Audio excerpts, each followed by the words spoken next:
Assalamualaikum warahmatullahi wabarakatuh. Nama saya Umi Fitro dengan nomor NIM 31502400202. Di sini saya akan membacakan PPT saya untuk memenuhi tugas ujian akhir semester mata kuliah Filsafat Pendidikan. Baik, di sini ini materi saya ini biografi Ibnu Sina.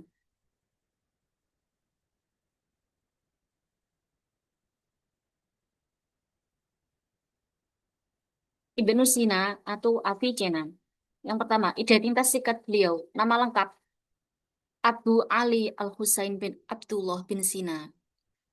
Nama baratnya yakni dengan panggilan Avicenna. Lahir pada tahun 370 Hijriah atau 980 Masehi di Afshana, dekat Bukhara atau sekarang Uzbekistan. Beliau wafat pada tahun 428 Hijriah atau 1037 Masehi di Hamadan, Persia atau Iran. Beliau bidang keahlian ilmu yang pertama filsafat, kedokteran, logika, metafisika, ilmu alam, matematika, dan musik. Ibnu Sina dikenal sebagai filsuf dan ilmuwan besar dalam Islam yang pemikirannya sangat berpengaruh di dunia Islam dan Barat. Riwayat pendidikan dan kehidupan beliau. Ibnu Sina dikenal sebagai anak yang sangat cerdas. Pada usia 10 tahun, telah menghafal Al-Quran dan telah mencapai ilmu agama. Pada umur 16 tahun, beliau menguasai ilmu kedokteran. Dan pada umur 18 tahun, beliau menjadi tabib istana dan mulai menulis karya ilmiah. Beliau selain sebagai ilmuwan, Ibnu Sina juga pernah menjadi pejabat pemerintahan. Namun hidupnya sering berpindah-pindah karena situasi politik. Ibnu Sina adalah filsuf rasional yang mengembangkan filsafat Islam berbasis pemikiran Aristoteles yang dipadukan dengan ajaran Islam. Yang pertama, pemikiran metafisika, wajib al-wujud atau yang maha ada. Allah adalah satu-satunya wujud yang keberadaannya niscaya dan tidak bergantung pada apapun. Makhluk adalah mungkin al-wujud atau mungkin ada, yaitu bergantung pada Allah. Pemikiran ini sangat berpengaruh dalam teologi Islam dan filsafat Barat. Untuk yang kedua, filsafat jiwa atau psikologi. Ibnu Sina membagi jiwa menjadi yang pertama, jiwa tumbuhan, jiwa hewan, jiwa manusia.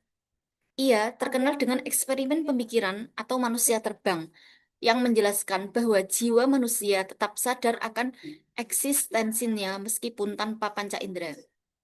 Untuk yang ketiga, teori pengetahuan atau epistemologi. Pengetahuan diperoleh melalui akal dan pengalaman. Akal manusia berkembang melalui tahapan hingga mencapai akal mustafat, wahyu, dan akal tidak bertentangan tetapi saling melengkapi. Karya-karya Ibnu Sina. Ibnu Sina menulis lebih dari 2000 karya. Di antaranya Al-Qanun fi Al-Tib atau Kanon Kedokteran. Buku kedokteran yang menjadi rujukan di Eropa selama ratusan tahun. Yang kedua, Kitab Al-Shifa, Ensiklopedia Filsafat dan Ilmu Pengetahuan. Yang ketiga, An-Najat, Ringkasan Filsafat.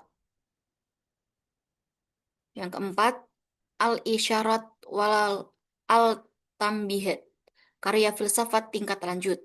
Dan yang terakhir, Danisan Nama I Alai, karya filsafat berbahasa Persia. Ini direkam deh. Pengaruh pemikiran Ibnu Sina sangat berpengaruh pada filsafat Islam, yakni Al-Ghazali, Fakhruddin Ar-Razi, menjadi rujukan utama filsafat dan kedokteran di Eropa abad pertengahan, dijuluki Bapak Kedokteran Modern di dunia Barat. Kesimpulan dari Ibnu Sina yakni Ibnu Sina adalah tokoh filsafat Islam yang berhasil memadukan rasionalitas filsafat Yunani dengan ajaran Islam. Pemikirannya memberikan kontribusi besar dalam pengembangan filsafat, ilmu pengetahuan, dan pendidikan Islam hingga saat ini. Terima kasih. Sekian yang dapat saya sampaikan, kurang lebihnya saya mohon maaf. Wassalamualaikum warahmatullahi wabarakatuh.